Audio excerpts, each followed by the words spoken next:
From Hollywood, it's time now for Johnny Dollar. Jimmy Sayer at Allied Life, Johnny. Oh, hi, Jim. How are you? The way I feel now, the way I'm going to feel, depends on you. Okay, let's have it. Remember a guy named King Tut? The Egyptian mummy they dug out of a tomb full of treasure a few years ago. That's right. Well, don't tell me you held a policy on him now, Jim. Seriously now. You'll also remember there was supposed to be a curse on anybody who molested his tomb. Yeah, supposed to be. But of course, anybody knows that stuff's a lot of malarkey. Is it? Isn't it? Better reserve judgment, Johnny, until you hear about the curse of Kamashek.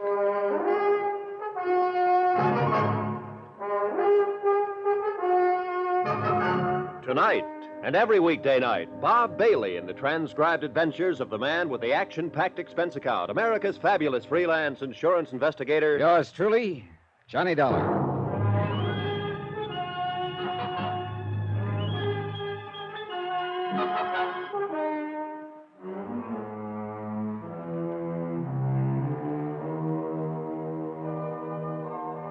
Expense account submitted by Special Investigator Johnny Dollar to the Inter-Allied Life Insurance Company, Hartford, Connecticut. Following is an account of expenditures during my investigation of the curse of Kamashek matter. Expense account item 1, $1 even. Taxi to the office of Inter-Allied Life to talk with Jim Sayer. The conference was brief and not very enlightening. I'd much rather have you see Mr. Turnbull and get the story from him yourself. As I said in the beginning, he's a very important client.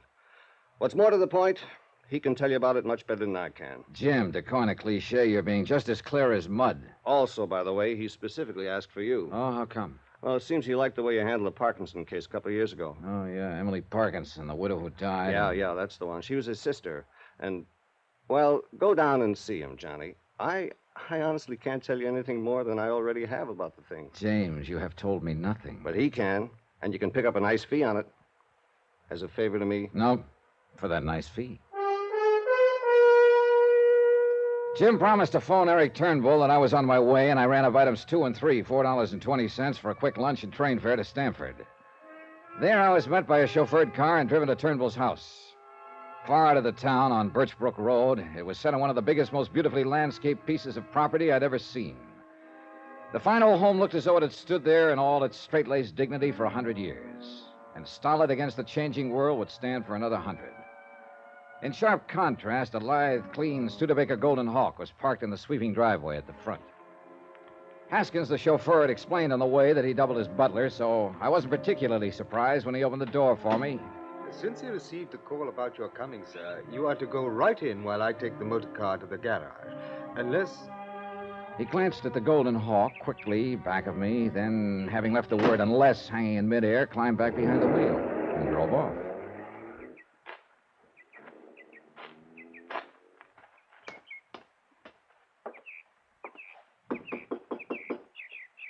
Well, he said go right in.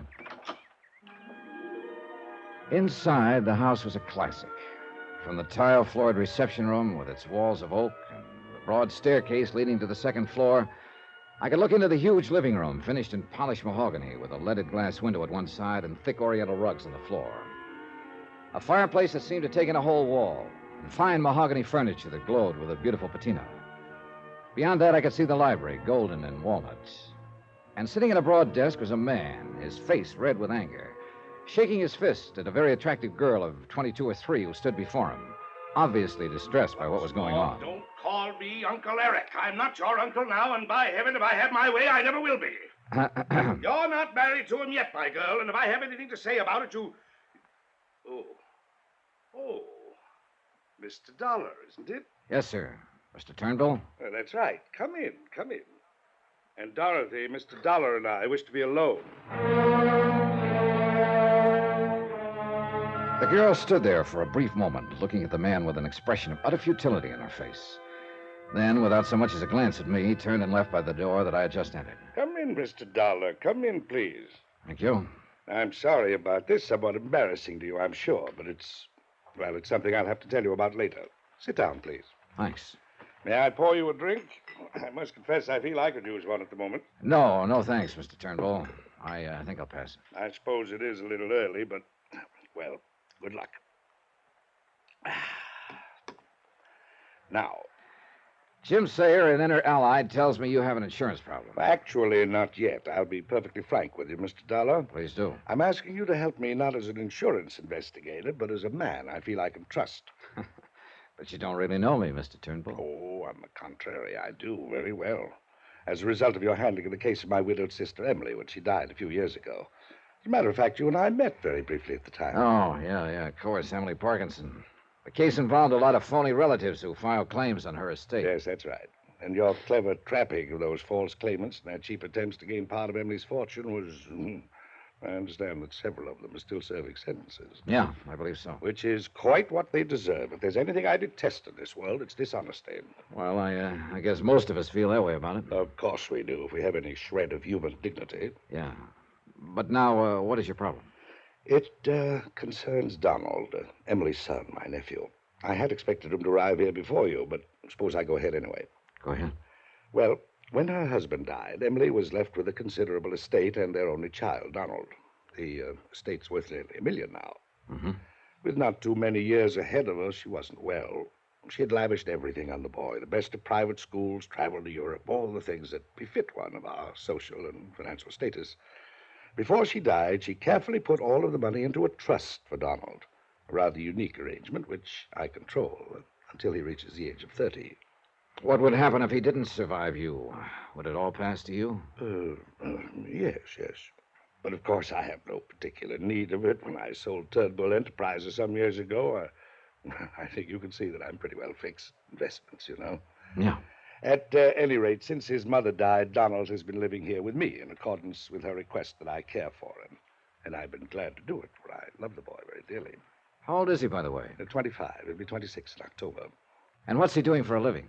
That's the whole point. There's no need for him to work for a living, as you put it. But in college, against my better judgment, he majored in archaeology and Egyptology.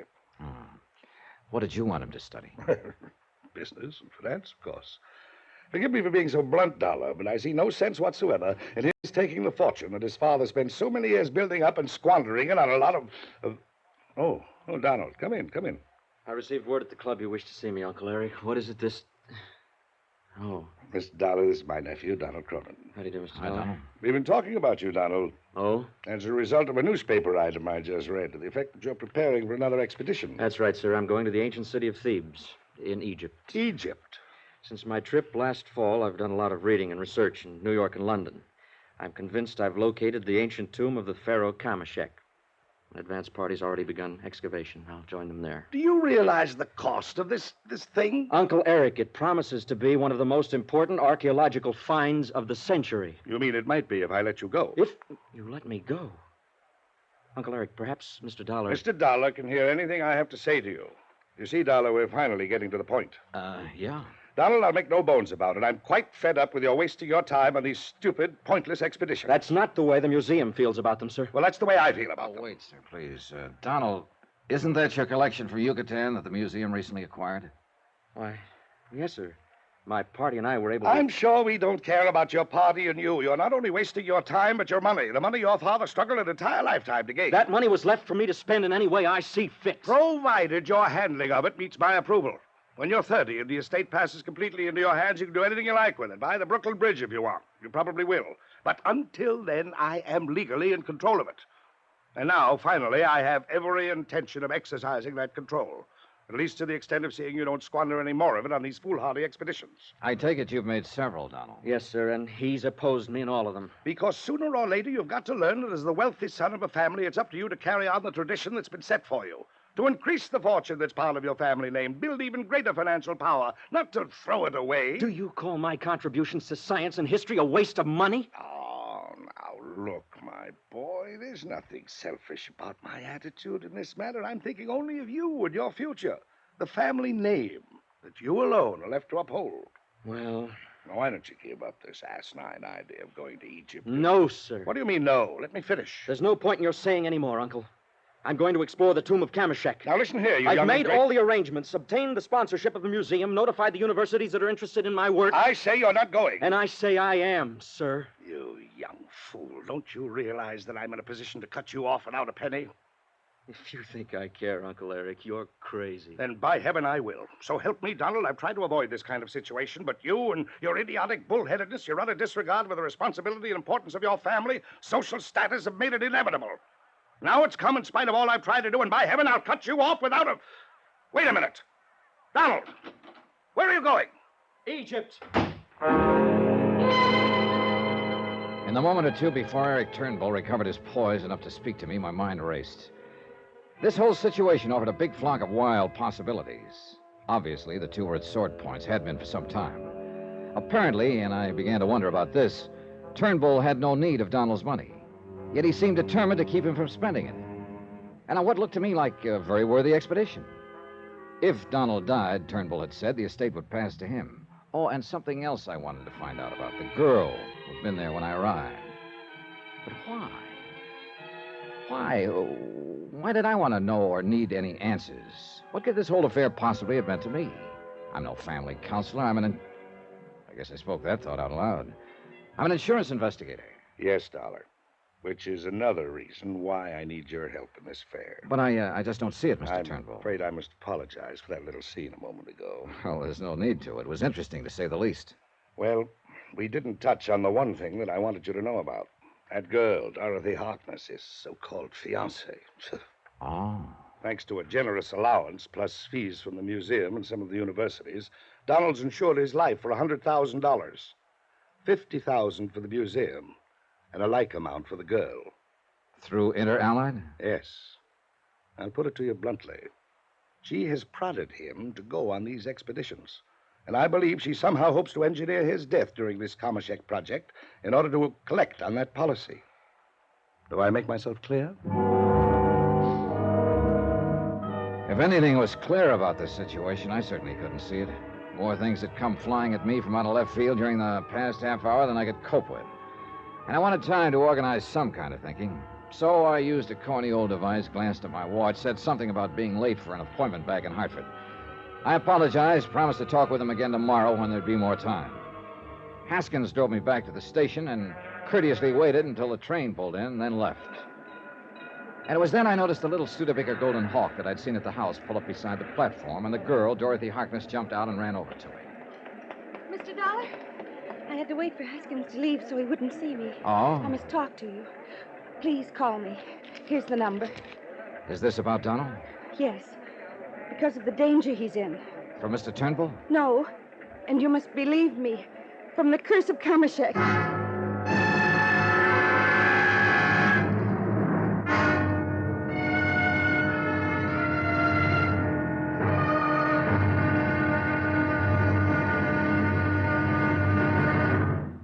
Now, here's our star to tell you about tomorrow's episode of this week's story. Tomorrow, a little order starts to come out of the Department of Utter Confusion and a promise of murder.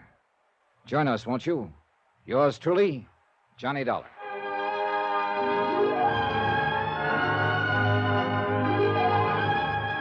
Yours truly, Johnny Dollar, starring Bob Bailey, is transcribed in Hollywood. It is produced and directed by Jack Johnstone, who also wrote this week's story.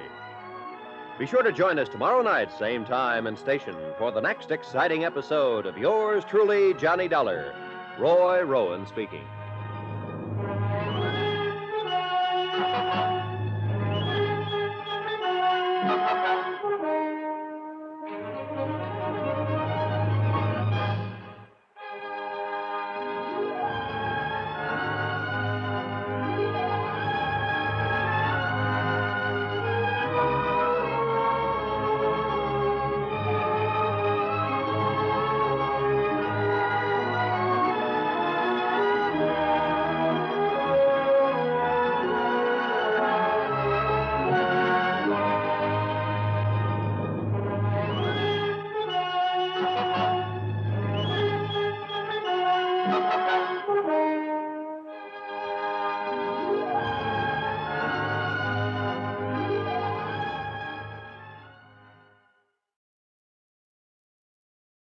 From Hollywood, it's time now for...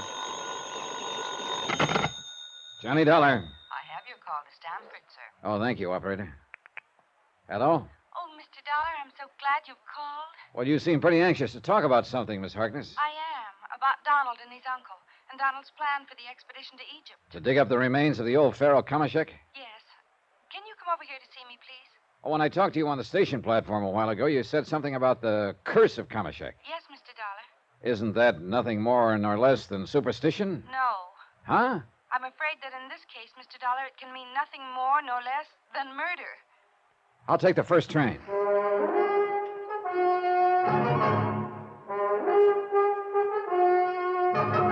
Tonight and every weekday night, Bob Bailey in the transcribed adventures of the man with the action-packed expense account, America's fabulous freelance insurance investigator. Yours truly, Johnny Dollar.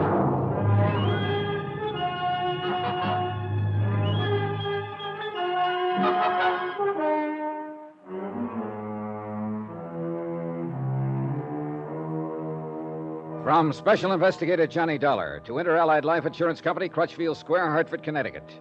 Assignment, The Curse of Kamashek Matter. Expense account continued.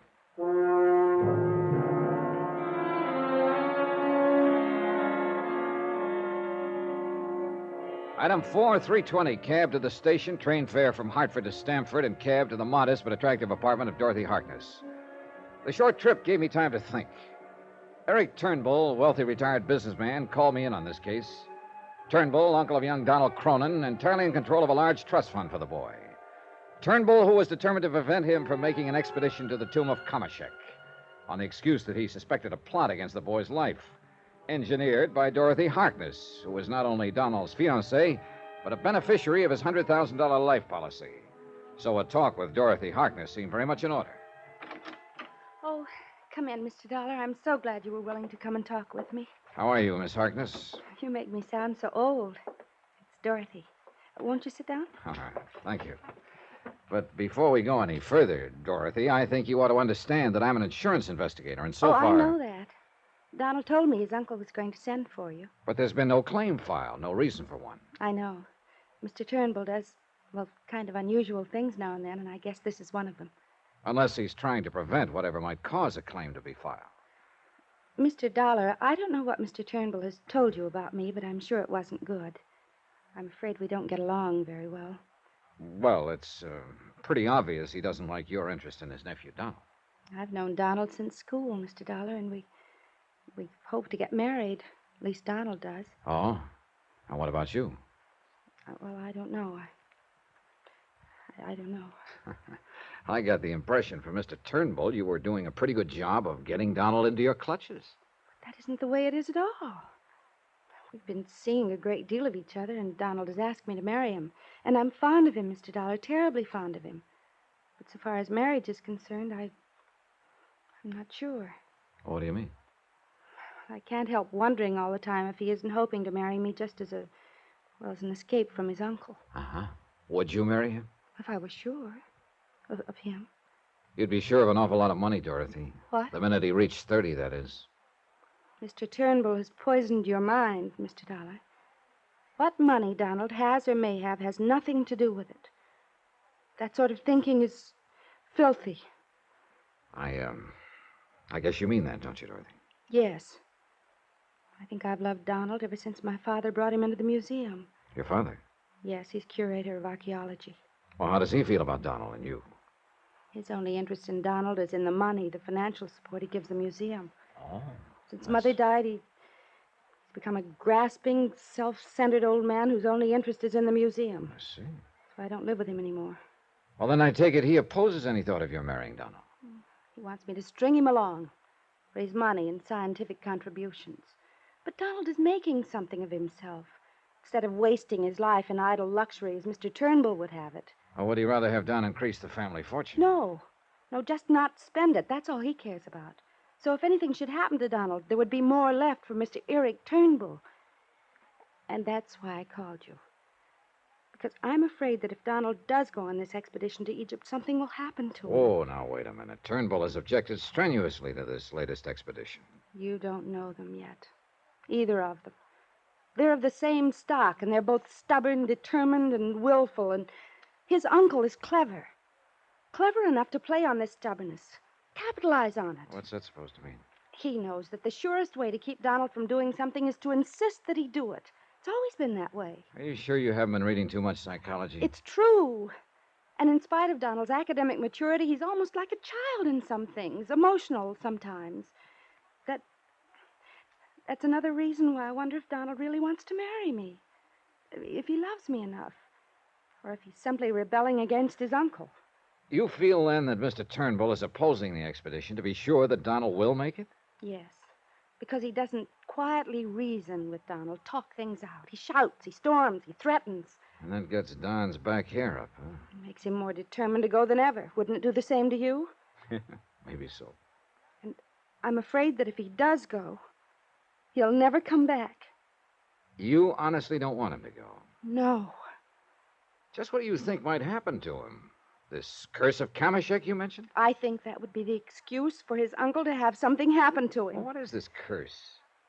Do you remember King Tutankhamun? Well, I remember hearing and reading something about him, old Egyptian pharaoh. His tomb had a curse on it, too. But because they believed it would yield important historical data and some of the treasure of those ancient dynasties, an expedition went to the Valley of the Kings and excavated it anyhow. You're really hip on this stuff, aren't you? Because of Donald's interest in it, I guess. But listen to me. One after another, people who were involved in that expedition died under very mysterious circumstances. Yeah, I remember. Even Lord Carnarvon himself. They said that he died from the results of a mosquito bite and pneumonia. But the other deaths were not so easily explained away. Not even by able scientists and doctors. You believe in the curse of King Tut, then? And now the curse of Kamashek? No, I don't. But from what you just told me... There have been too many other tombs, all bearing warnings, where the people who dug into them, touched the treasures in them, even touched the remains of the kings, had no harm at all come to them. Well, then I'm afraid I don't see what you're driving at. This, Johnny. Any mysterious death of someone who's explored one of these ancient tombs will be accepted as a result of the curse. Don't you see? It's an open door to murder. You know something? To me, it all sounds a little far-fetched. No. Because of Eric Turnbull. Because I'm sure he wants Donald out of the way. For his money? This terrible friction between them, this antagonism that's been building up for years. And it's reached a point where either one of them would be glad to see the other out of the way. But Eric Turnbull is the only one who is evil enough to do something about it. Well, I gotta admit the sparks kind of flew between them when I saw them together. And don't forget it would be to his uncle's advantage if Donald were to die. He needs the money? Well, no, I guess he doesn't. Well, what about you? I'm doing all right at the museum. I'm earning enough to live on, and I'm happy in my work. Just the same, as I understand it, you'd collect half of Donald's life policy. I hate you for even thinking about such a thing. I'd hoped you would help me save Donald's life. Funny, though, isn't it? Funny? Eric Turnbull is my employer in this case. If there really is a case. Because he's smart. He's clever. He's clever enough to know that calling you in would help cover up anything he might do. All right, look. Suppose Eric Turnbull did plan to get rid of Donald. How? I don't know. But this I do know. And it's the thing that has scared me. On his last expedition, and he didn't realize it until afterwards, one of the men in his party, a man he'd selected himself, turned out to have been paid separately by Mr. Turnbull. Why not? He probably wanted somebody there to look after Donald without his knowing. Listen to me. This man caused a couple of accidents. At least they called them accidents. That could have cost Donald his life. Oh, now, Dorothy, look. No, please. no. No, I can see that you don't believe anything I've told you. Dorothy, I think you're just building up something in your imagination. You that doesn't... don't believe me. But at least do this. Remember, no matter what happens, remember what I've told you. Somebody was lying. That was a cinch. But who? And why? Unless one of them really was plotting against the life of Donald Cronin. I couldn't get it out of my head that at least Eric Turnbull didn't need whatever money would come from Donald's death. Dorothy Harkness, on the other hand, would gain what to her would be plenty. Sure, nearly $1 million would go to Turnbull, but that would mean much less to him than the $50,000 insurance would to her. Well, there seemed to be nothing more to say to her at the moment, so I left her, took a cab back to the station. That's item 5, 65 cents, and telephoned to the house on Birchbrook Road in the hope that Donald would be home and I'd have a chance to talk to him. Hello? Oh, Mr. Turnbull, this is Johnny Dollar. Oh, splendid. Where are you? Well, I'm at the station, but I was calling to try and... Splendid. Haskins will drive the car down to meet you immediately. Well, now... I knew that if you thought it over, you'd be willing to to take on this case? Yeah, sure. You just wait right there. Haskins will be along in a few minutes. Goodbye.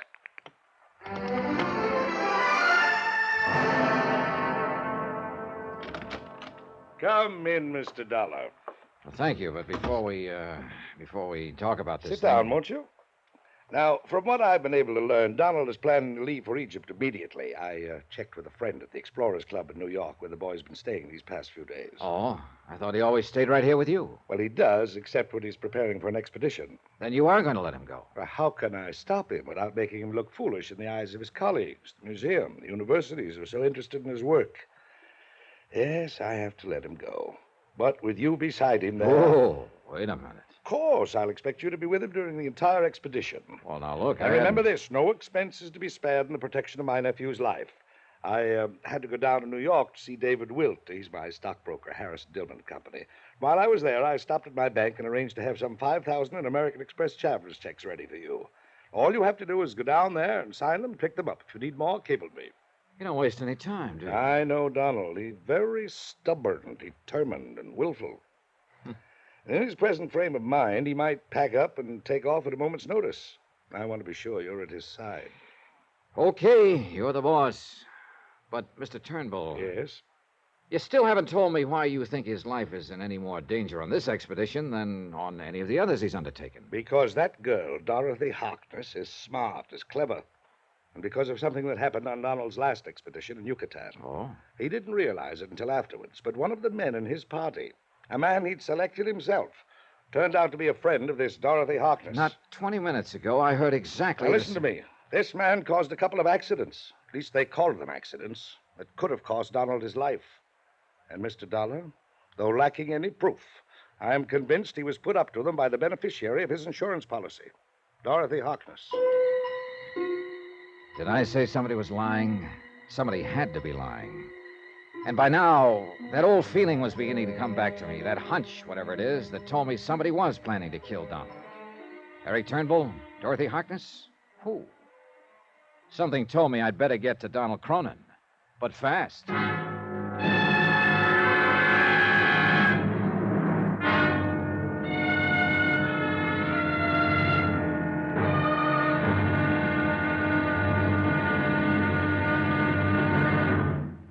Now, here's our star to tell you about tomorrow's episode of this week's story. Tomorrow, suddenly the reason for a carefully planned murder becomes crystal clear, and a race against death becomes a race for my own life.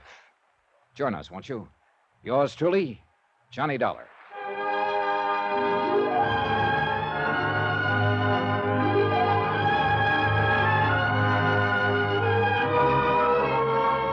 Yours truly, Johnny Dollar, starring Bob Bailey, is transcribed in Hollywood. It is produced and directed by Jack Johnstone, who also wrote this week's story. Be sure to join us tomorrow night, same time and station, for the next exciting episode of Yours truly, Johnny Dollar. Roy Rowan speaking.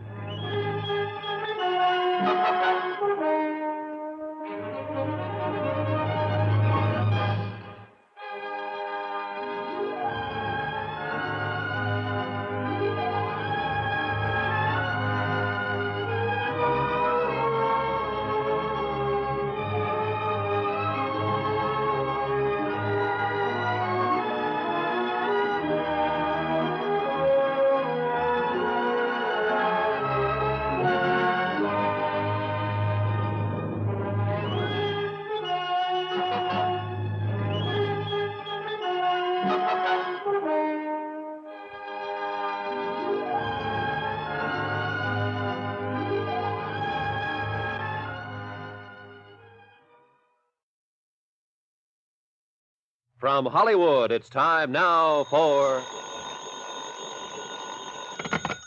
Johnny Dollar. This is the operator at the Explorers Club. Oh, good. Have you been able Sorry, Mr. Dollar, but I haven't been able to reach Mr. Donald Cronin for you. Well, hasn't he been there at all? He was in and out all morning, but he refused to answer any calls then. Since you first telephoned, he hasn't been back. Well, do you know when he will be back? No, I don't, sir. All right, then leave a message. I'll meet him there at the club. Is it very important that you see him, Mr. Dollar? It's important that I keep him from being murdered.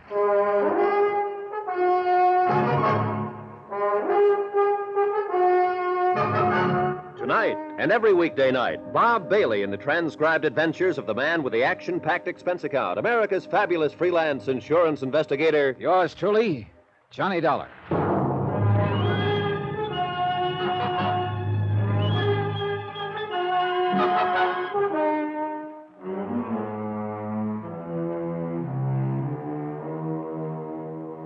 From Special Investigator Johnny Dollar to Inter-Allied Life Insurance Company, Crutchfield Square, Hartford, Connecticut.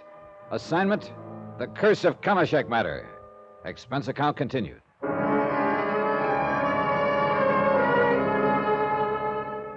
Item 6, $9.80, train to New York, quick lunch, and taxi to the Traders Bank and Trust Company.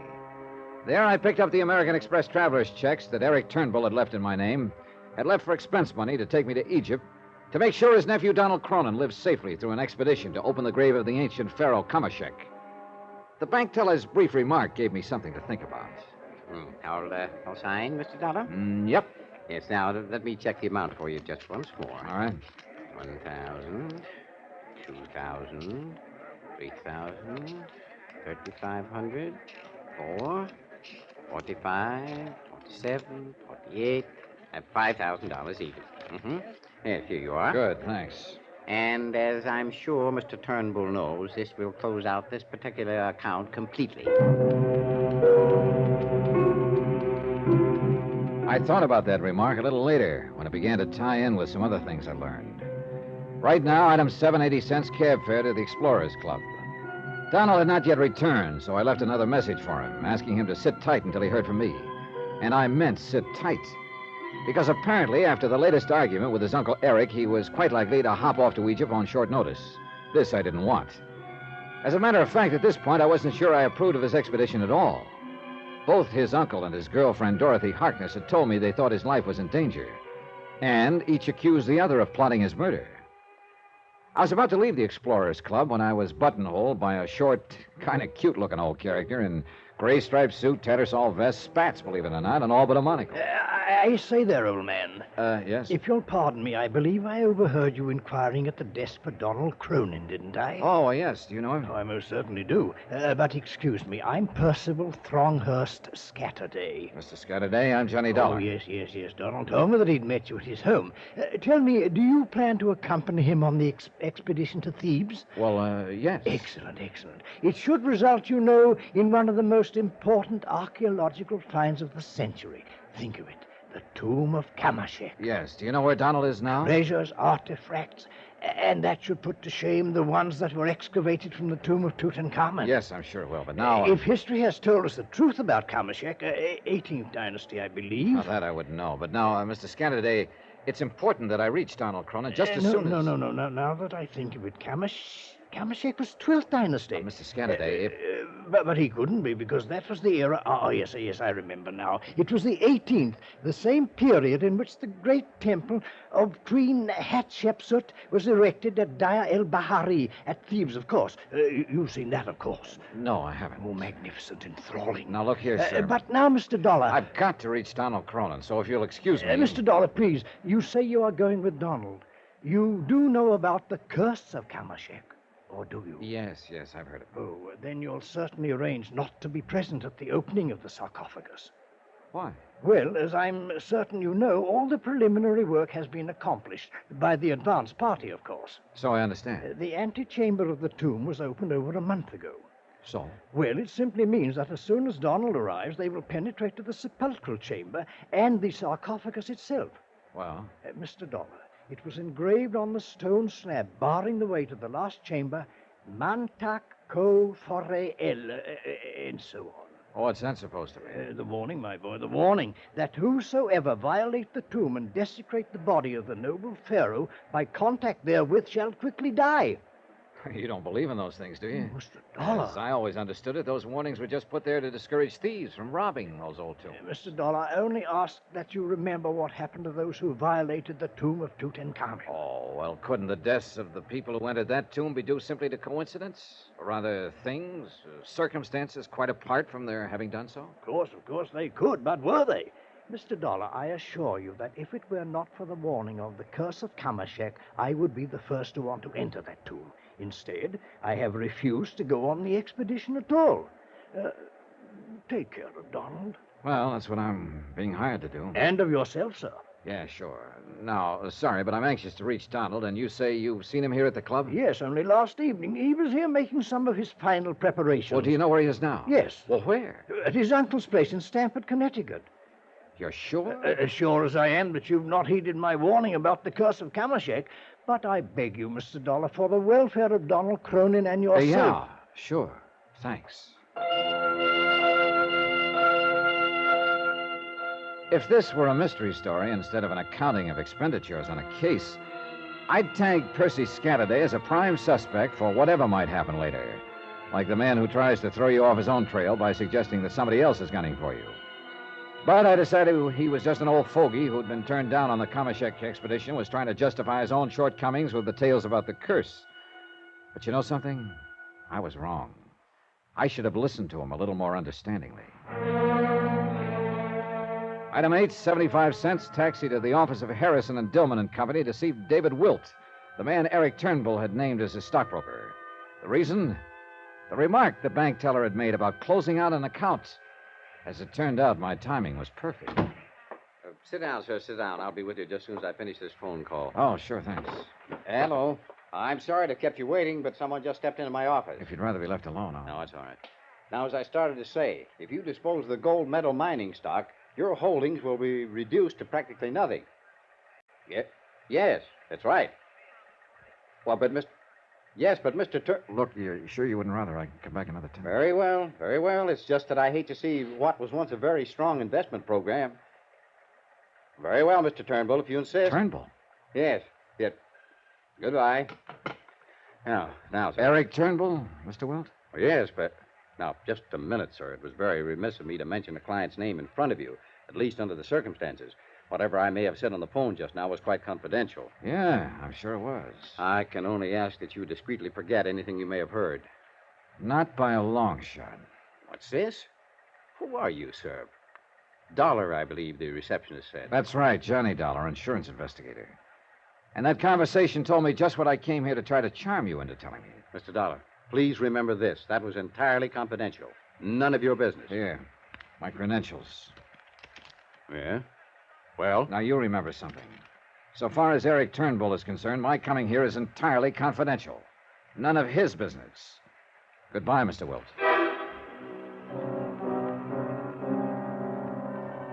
So the wealthy Eric Turnbull wasn't so wealthy after all. Big investments in the stock market, he'd said. But they didn't look so big anymore. And the closing out of bank accounts. Item 9, 30 cents, phone call to Dorothy Harkness. Yes, Mr. Dollar? I just called to tell you, Dorothy, that if it'll be any satisfaction to you, I'm going to make the trip to Egypt. Oh, thank heaven. Then Donald will have some protection against the machinations of his uncle. Oh, gal, that sounds like a line out of an old melodrama. I know you don't believe me, Mr. Dollar, but I'm so sure that Eric Turnbull is plotting against Donald's life. You know something? I'm beginning to feel a little that way, too. Then you did believe me, in spite of the way you poo-pooed everything I said. Are you and Donald leaving together? I can't seem to find him. Do you know where he is? Have you tried the Explorer's No, Club? not there. Well, he'll surely call me before he leaves. Well, if he does, have him get in touch with me. Where, Mr. Dollar? Right now, I'm going out to Eric Turnbull's house. After that, I'll be back in Hartford. Item 10, $7 even, train fare back to Stamford and taxi to the Turnbull residence in the hope that there I would find Donald Cronin, the real principal in this case, and the one person I hadn't yet talked to. But it was Eric Turnbull who met me at the door. Mr. Dollar, I'm glad to see you. Come in. Have you seen my nephew, Donald? Well, no. Isn't he here? No, nor is he at the Explorers Club. I've called him several times. I'm worried about him in his present frame of mind. I'm worried about him, too, Mr. Turnbull, but not for the same reason. Because of that girl, Dorothy Harkness. Here, sit down. No, that isn't what I meant. In his present frame of mind, he's likely to jump off on his flight to Egypt without... Look here. I wonder if he's with her. No, that much I do know. Oh, I wish to heaven he would call if anything happens If anything happens to him, you'd love it, wouldn't you? What? What did you say? I've done a little checking up on you, Mr. Turnbull, since I last talked to you. What do you mean? In a case as involved as this, it's necessary to check all the angles, everything, everyone, even the man who hires you. Has that girl been poisoning your mind against me, too? Your banker, from whom I picked up the American Express checks, let it slip that your account is in pretty bad shape. Non-existent now, as a matter of fact. Go on, Mr. Dollar. And your stockbroker, quite inadvertently, made it all too plain that the big investments you told me about aren't so big after all. Mr. Dollar. All right, tie that in with the fact that if anything does happen to Donald, you'll come into his estate. You've said enough. But it's true, isn't it? You laid so much stress on Dorothy and the museum getting his $100,000 life insurance, but you're the one who would really benefit by his death. Dollar, you have talked with one banker, with one stockbroker. Why, in your snooping around, didn't you talk with the others who hold my accounts? Like who? That's none of your business. But if what you are implying were true, why in heaven's name would I ever ask you to come in and protect my nephew? As a cover-up? I should knock you down with my bare fists, and believe me, my boy, I could do it. Now listen to me. I'm listening. If I didn't have any money, how could I afford to give you the $5,000 in expense money, pay whatever other costs may be involved in your employment? And why do you suppose, in spite of this high-handed attitude of yours, I'm still begging you to stay on this case?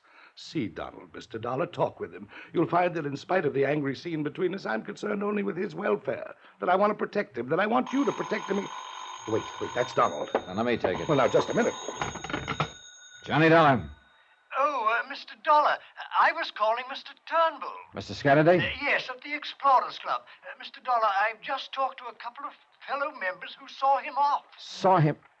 Donald Cronin? Yes, last night. His plane has probably reached Cairo by now. Fooled all of us, didn't he? Yeah. Thanks. Well, thought you'd want to... Well? Donald left for Egypt last night. Oh, no. Oh, yes. Then please, I beg of you, go. In heaven's name, go to him. Stay with him. Protect him. For a long moment, Eric Turnbull simply stood there, sobbing, pleading with his tear-filled eyes. And suddenly, I don't know why, I found that I believed him. I wish now that he'd been lying. 2 lives might have been saved.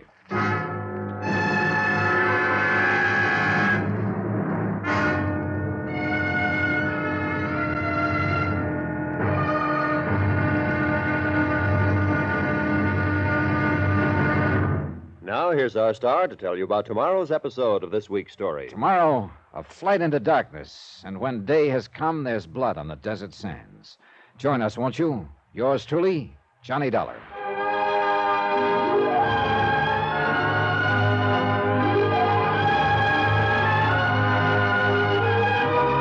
Yours truly, Johnny Dollar, starring Bob Bailey, is transcribed in Hollywood. It is produced and directed by Jack Johnstone, who also wrote this week's story. Be sure to join us tomorrow night, same time and station, for the next exciting episode of Yours truly, Johnny Dollar. Roy Rowan speaking.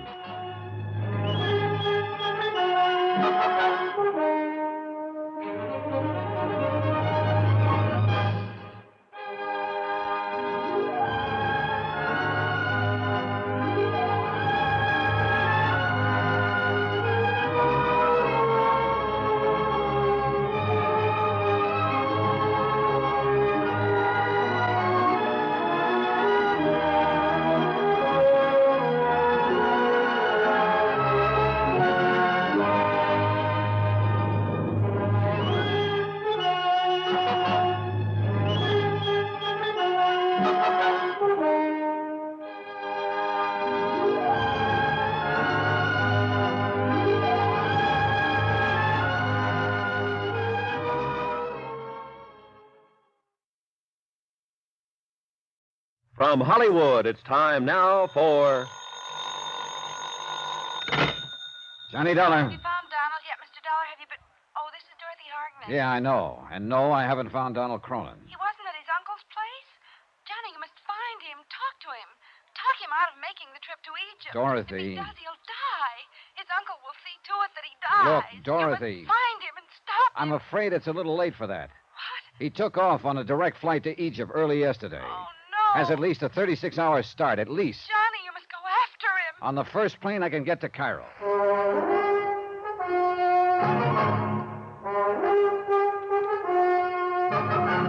Tonight and every weekday night, Bob Bailey in the transcribed adventures of the man with the action-packed expense account, America's fabulous freelance insurance investigator. Yours truly, Johnny Dollar.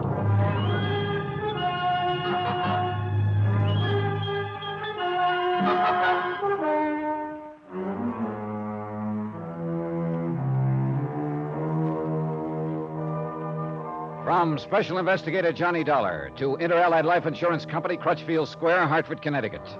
Assignment, The Curse of Kamashek Matter. Expense account continued.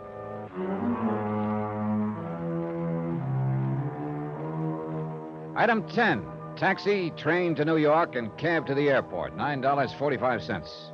Item 11, round-trip plane fare to Cairo, Egypt, $1,305.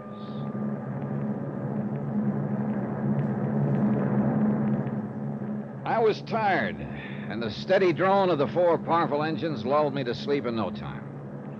I think I might have slept most of the way to Paris, which was to be our first stop, except for hunger pangs and the appropriate ministrations of a very attractive stewardess. Usually on such a long flight, I try to make friends with everybody aboard, just to shorten the trip. And I did this time, except for one man who sat 4 or 5 seats behind me. He was a rather hefty individual, dark-complexioned, about 30, I'd guess, who didn't budge from his seat during the entire flight. And every time I approached him to pass the time of day, he immediately made like he was asleep. So he wanted to be alone. But when I settled down into my seat, next to a lovely petite brunette named Carolyn, who was... Now, that's beside the point, except for purely personal reasons that I'll pursue further when I get back to the States. The point is that in primping a bit and replenishing her lipstick, she held up a small mirrored compact. And reflected in it, I could see that the dark-complexioned man was not only quite wide awake, but watching me every second of the ride. In a rather strange way, too. Concentrated. Like you'd watch a fly you're planning to swat. Then every time I'd turn around, he'd promptly shut his eyes and feign sleep again. Finally, it was early evening, we sat down at Le Bourget, the airport on the outskirts of Paris. Since this was Carolyn's destination, during the short layover, I helped her get her baggage and extracted the promise of a date in New York when she returned in the fall. Yeah, I guess Paris does it to you. Well, anyhow, after she'd piled into a taxi, I wandered around for a bit thinking and decided to reboard the plane, look up the dark, silent passenger, and have it out with him. But apparently I'd waited too long. As I passed a narrow sort of alley beside a baggage shed, he decided to have it out with me. In here, Dollar, quick. Huh? What? In here, where we won't be seen. Oh, now, just a minute, fella. Who are you? What do you want? Just this. What? Why, you... You don't... All right, now. What was the big idea, mister? You gonna talk, or do you want some more of this? All right. All right, I'll talk. Well, who put you up to this? Come on. No, I can't tell you that. You want to bet? All right, now start talking. I said... All right, I'll talk. It was Turnbull. What? Turnbull? Here. Yeah, that's right. Frederick Turnbull. Why? Oh, should I know? I do a lot of strong arm for him. Go on. So he pays me good to get you out of the way, so I should ask questions? Well, maybe he'll have a few to ask you if you ever get back to the States. Now roll over. Huh? No. Hey. All right. Hey, what are you doing? That's my passport. That's right, mister. That's exactly what it was. When you get back on your feet, you can try to figure out how to go on from here without it. Listen, you dirty... Sorry, buddy. I gotta catch a flight. I suppose I should have turned the unfriendly thug over to the French police, but figured he'd have trouble enough lacking a passport to keep him out of my way for a while. The only charges I could make against him would be for assault. Time was of the essence, too, since Donald Cronin actually was 2 days ahead of me, and it was important that I join him at the tomb of Kamashek as soon as possible. At least so I thought, until I entered the main building of the airport again and heard my name being called on the PA system. The information desk showed me where to take a transatlantic phone call. Johnny Dollar. Dollar, this is Eric Turnbull. Well. Thank goodness I was able to reach you during your Paris stopover. I'm glad you did, Mr. Turnbull, because there are a couple of things I want to talk to you about. When you return, Mr. Dollar... What's the matter with right now? And may I suggest that you take the first plane back first, I want a little explanation for a beating I just took from... Wait a minute. What did you say? Come back here and we'll settle our accounts. The case is closed. What? Donald is dead. Where? How? I just received word from one of the members of the expedition. In Egypt? Yes, the curse of Kamashek has been fulfilled. Or was he murdered? I'm afraid it was the same mysterious death that's overtaken so many who have violated those old tombs. Well, I don't believe it. Any more than you believe in that so-called curse the last time I talked to you. I know. I was wrong. Heaven forgive me for letting the boy go. Look, Mr. Turnbull, things just don't make sense at all. Come back, Mr. Dollar, and we'll talk about it here. Listen to me. Yes? Before I decide what I'm going to do, I want to know why you hired a thug to try to put me out of the picture. What? I don't know what you're talking about. Oh, you don't? Well, he made it plenty plain that he's handled strong-arm jobs for you before. That's impossible. Gave me your name as the man who's hired him many times. Frederick Whoa, hold it a minute. Dollar, I'm very sorry, but I haven't the least... Maybe I will go back to New York at that. Mr. Dollar. It suddenly dawned on me that I must have been slightly befuddled by the partial beating I'd taken earlier. You know, when the thug made his little confession a few minutes before. I'll talk. It was Turnbull hired me. Frederick Turnbull. Frederick Turnbull, he'd said, instead of Eric Turnbull. Sure, they sound alike. But a guy who's done a lot of strong-arm jobs, knows the right name of the guy that hired him, that can mean only one thing. Someone had instructed that thug to say he'd been hired by Turnbull. But who? I canceled out the rest of my flight to Cairo, made reservations back to New York, and then while waiting for that plane, ran up item 13, $82 American. On phone calls to whomever I could dig up among the Egyptian government authorities who'd been overseeing the excavation of Kamashek's tomb. What little I learned was pretty much summed up by the British doctor who'd been a member of the expedition. Very mysterious, Mr. Dollar.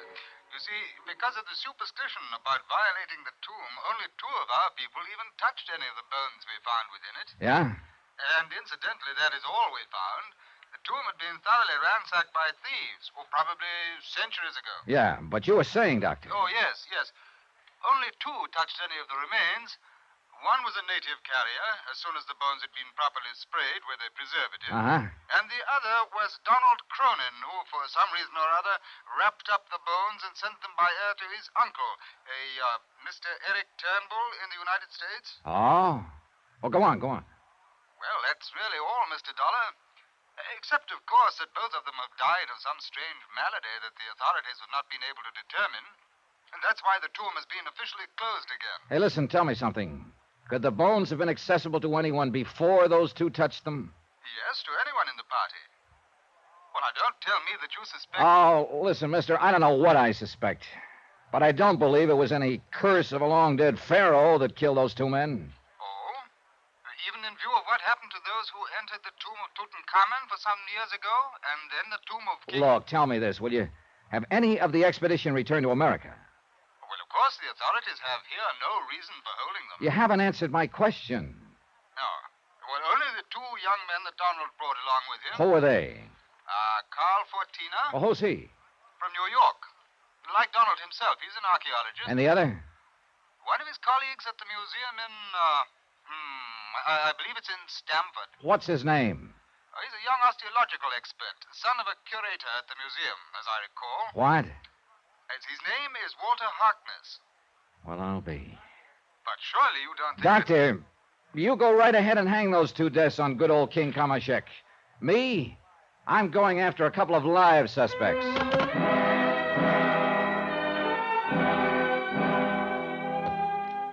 There was plenty of time before the New York plane for a quick look for my heavy-handed pal in the alley where I'd left him. But he'd either crawled away or been picked up by the gendarmes, and I didn't have time for a session with them. Item 14, $150 for some food. Then aboard the plane, and we took off. It was a rough case to figure. Actually, of course, the insurance angle was done and over with. It ended with Donald Cronin's death. And 2 people would benefit by his death, both of them number 1 suspects. One, his uncle, Eric Turnbull, who would now take over the $1 million estate. The other, Dorothy Harkness, who would gain a big chunk of life insurance money. along with the museum, of course, that her father... Oh, hold everything. Her father, Adam Harkness, who opposed her marriage to Donald, who looked on him simply as a source of income for the museum, who... Hold everything is right. There was the son, too, Walter Harkness, who ducked back to the States the minute Donald died. How did he fit into this? Believe me, in spite of all the talk in it, the belief in it, the one thing I was sure had nothing to do with the whole matter was the curse of Kamashek. Nevertheless, call it hunch or whatever you like, the more I thought about it, the more certain I became that I'd find all the answers in a package that Donald had mailed back to the States. A package containing the bones of Pharaoh Kamashek.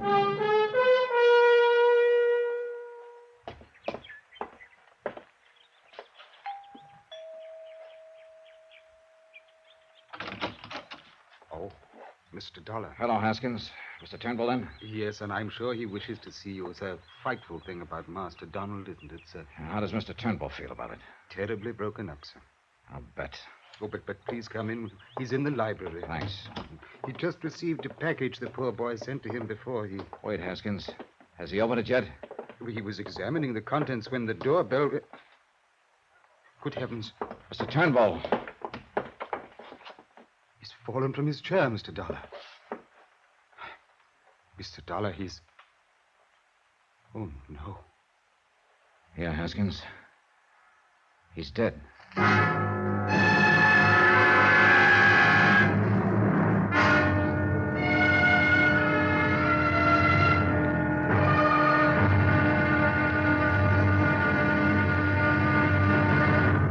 Now, here's our star to tell you about the final episode of this week's story. Before I do, please let me thank you for the letters you keep sending us about the program. So many come in every day that it's become quite a chore to answer them, but you know something? I love it. As a matter of fact, your letters are appreciated by all of us who are involved in the production and presentation of the show. Our director, the writers, the various members of our cast, and our excellent technical crew. So please don't stop. Tomorrow, the wind-up. And a sorry example of what the lust for money can sometimes do to nice people. Join us, won't you? Yours truly, Johnny Dollar.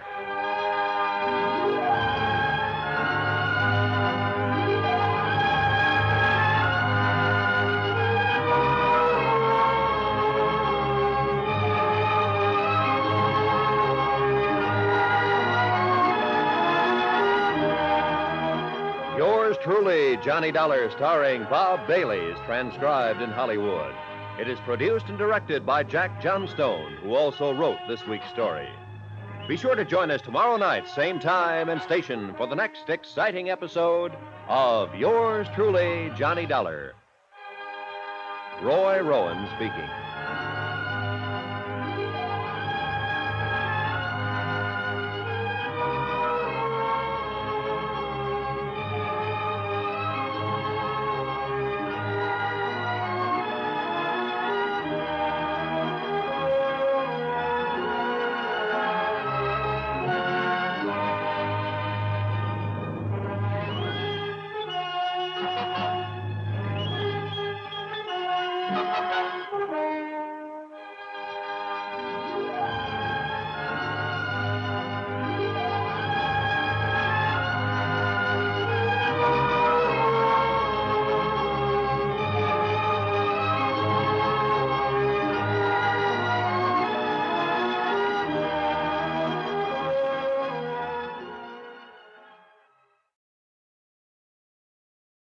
From Hollywood, it's time now for...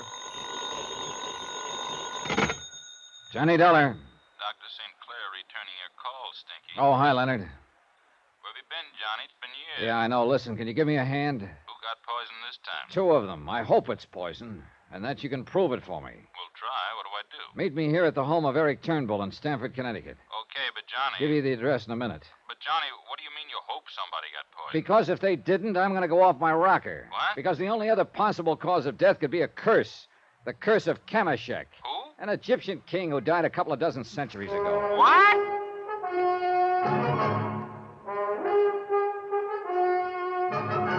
Tonight, and every weekday night, Bob Bailey in the transcribed adventures of the man with the action-packed expense account, America's fabulous freelance insurance investigator. Yours truly, Johnny Dollar.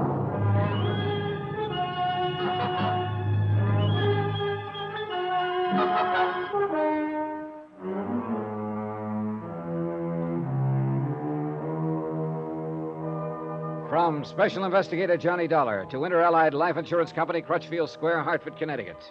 Assignment, The Curse of Kamashek Matter. Expense account continued. I called Dr. Leonard St. Clair, an old school chum, because I knew him to be one of the foremost toxicologists in the country. And I was telling the truth. I hoped it could be shown that some kind of poison killed Donald Cronin and subsequently his uncle Eric Turnbull. Both apparently had believed in the curse of the old Egyptian pharaoh, a curse that was to befall anyone who violated his ancient tomb on the banks of the Nile. Donald had done this in excavating the tomb, but his uncle here in Stamford had only touched the bones that Donald had airmailed to him.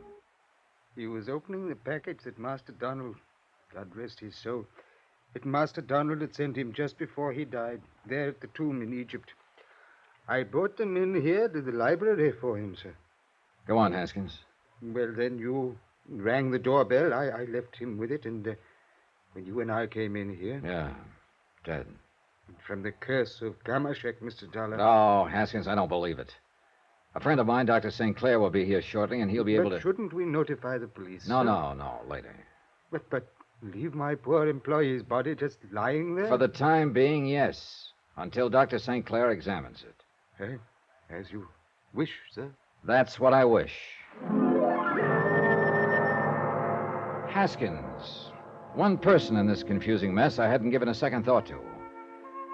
As it turned out, there wasn't time, for Len St. Clair arrived a few minutes later in a car equipped like a miniature laboratory. No doubt as a result of the police work he was frequently called on to do. First, of course, in his capacity as an MD, he made a thorough examination of Eric Turnbull's body for purposes of death certificate data. It was poison, all right, Johnny. I'm sure of it. At least as sure as I can be, short of making an autopsy. But what kind of poison, Len? And how administered? Well, at the risk of making it sound like a dime novel, I'd say it was an extremely rare, Well, what? Come on. Well, it's something I haven't heard of in years. Related to the old Indian arrow poison. It's very difficult to detect. Can you make sure? Yes, if you'll help me drag some of my equipment in from the car, including a cage of white mice. What? Yeah, on which to experiment with samples of the stuff. Samples from those old bones out of the tomb? That's right. Now, from what you've told me, only 2 people have touched the bones since the minute they were discovered in the tomb. 3. A native carrier, Donald Cronin, and now the late Eric Turnbull.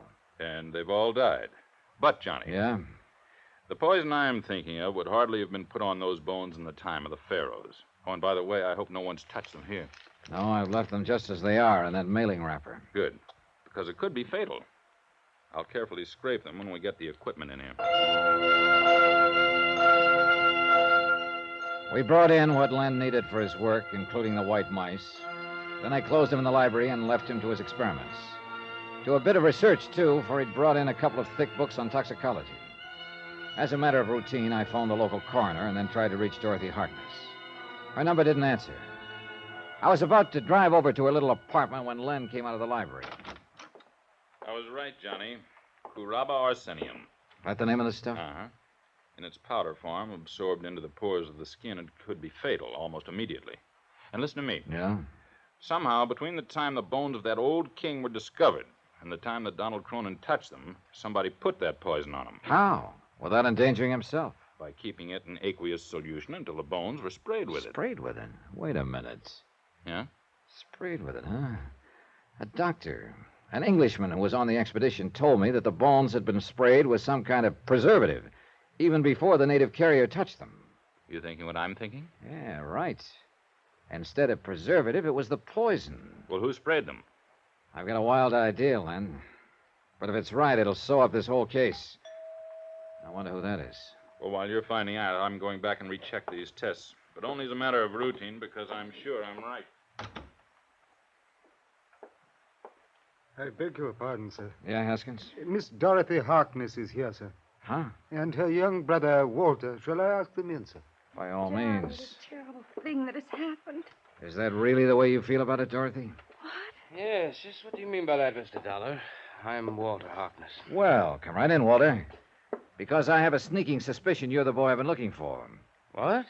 Your conscience finally began to hurt you? Would you like to sit down and write your confession now? What are you talking about? Or did you and Dorothy just come here to put on a front? You know, as a cover-up? I don't know what you're talking about. Johnny, what are you saying? Sit down, both of you, because I'm going to be saying plenty. Look here, Mr. Dollar. Sit down, I said. Now sit down. All right, Dorothy, we'll begin with you. Johnny, I don't understand. Now listen to me. From what you told me, and I've no other reason for believing it except that you told me, Donald Cronin was in love with you. It was true. And I At was any in love- rate, he made you part beneficiary of his $100,000 life insurance policy. Half of it, I believe. A cool $50,000. How can you say or even Oh, be think... quiet. Mr. I'm Dollar. coming to you right now, Walter. You're working for the museum where your father is curator of archaeology. The museum that has depended quite a lot not only on Donald Cronin's scientific contributions, but his monetary help as well. That may be true, but now look The here. museum, the other beneficiary of Donald's insurance, also $50,000. Mr. Dollar, if you're implying that I had anything to do with Donald's death You in can order to shut gain... up, too, and let me talk. This is the first chance I've had to begin to tie this case up. The first time any of the crazy elements in it made sense. No, wait, tell me this. Eric Turnbull was opposed to Donald's interest in the museum, wasn't he? Well, yes, Sure. I'll bet my bottom dollar that if something happened to both Donald and his uncle, the estate worth nearly $1 million was willed by Donald to the museum. That's true, Johnny, but there's No wonder Eric Turnbull was afraid for Donald's life. Because he knew who would ultimately benefit most by his death. No wonder he hated you, Dorothy. Johnny. Oh, Johnny, you can't mean you think that I would... No, that I... no. I think you were only being used as a tool, Dorothy. You told me yourself how your father opposed your marrying him. How his only interest was in getting money for the museum. Is that true, Walter? Yes, Mr. Dollar, that is true. But if you mean to imply that I or any of us was involved in Donald's death... Walter, the more I think about it, the more I'm sure you are directly involved. Now sit down. It's a lie. I swear to it, Mr. Dollar. You're wrong. It's a lie. We'll see about that. Because there's one thing you may have overlooked. I know what killed Donald Cronin. You do? Oh, yes, Walter. Just as well as you do. But I don't. I haven't the least... The curse of Kamashek? The curse Johnny? of Kamashek. Not by a long shot. Was it, Walter? I told you I haven't the All right, slightest... then tell me this. Immediately the pile of bones was found in Kamashek's tomb before anyone touched them. I refused to touch them Will you listen to me? Before anybody touched them, somebody sprayed those bones with a so-called preservative. And I mean so-called. I don't know why you should. Oh? Well, that's common practice these days, in case you don't know it, but I fail to see What was supposed to be a preservative was in reality a deadly poison. What? Oh, come on now, Walter. But you're wrong. You must be wrong. It's impossible. You know, you're very convincing, I must admit. Well, it's true. I applied that preservative, Mr. Dollar. Oh, you did? Yes. Aqueous solution, wasn't it? Of course. And I'll bet you washed your hands very carefully immediately afterward, didn't you? Yes, of course I did, because I was told to. By whom? By... Oh, no. Walter? What is it? Holy... Tell me, Walter. Walter! Yes? Do you know anything about a man who tried to intercept me on my way to Egypt? To make sure I didn't get there until the bones of the pharaoh were sent to Eric Turnbull and that Donald Cronin died? No, I don't, believe me. Then answer me this one. Did you make up the, we'll call it preservative, that you used over there? No. Then who did? And who told you to be sure to wash your hands immediately after using it? Well? Walter! Oh, no! I'm afraid so, Dorothy. Oh, no! Better tell me, Walter. Beg your pardon, Mr. Dollar, but Mr. Harkness Sr. is here, too. Mr. Dollar, I'm Adam Harkness, curator of archaeology at the museum. Well, Mr. Harkness, I'm really glad to see you. Dorothy, Walter. Mr. Dollar, I've come to pick up the bones from the grave of Kamashek that I understand Donald Cronin sent to his uncle instead of to me through some misunderstanding. Oh, yeah, sure. I had a notion you'd want to pick up those bones, Dr. Harkness. And I'll give them to you on one condition. Oh? What is that? That you take them out of the package in which they arrived here with your bare hands. That you carry them out of this house also in your bare hands. Why, that's a strange... Will you? Of course not. Why? Why, because such priceless relics are too fragile, Too full of a deadly poison that you had them sprayed with? Kuraba arsenium, I believe it's called. I don't know what you're... Walter, what have you been telling us? true, isn't it, Father? Well, Dr. Harkness. I don't know how you found out, Dollar, but I'll tell you this. You won't ever live. Wait a minute, put that thing down. Father! Wait a minute!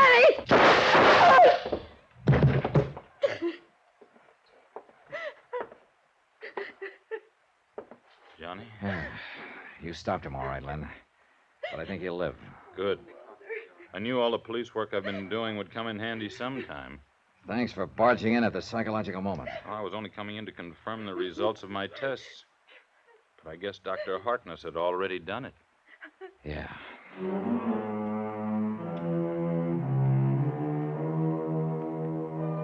So, I guess the museum will profit mightily from half the insurance and all of the estate of Donald Cronin. The museum, that is, without Dr. Adam Harkness. Expense account total, including transportation back to Hartford, $985. Remarks? Well, doesn't mean a thing, I know, but I kind of wonder what I might have found if I'd been assigned to investigate the deaths of the people who excavated some of those other old Egyptian tombs. Tombs that had a curse on them. Interesting thought, isn't it? Yours truly, Johnny Dollar.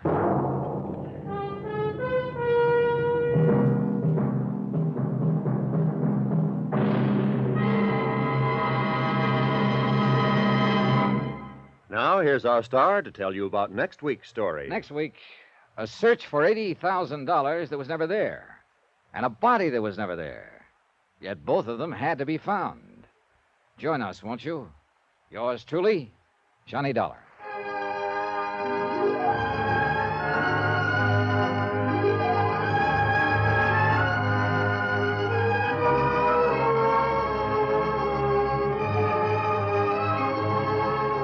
Yours truly, Johnny Dollar, starring Bob Bailey, is transcribed in Hollywood.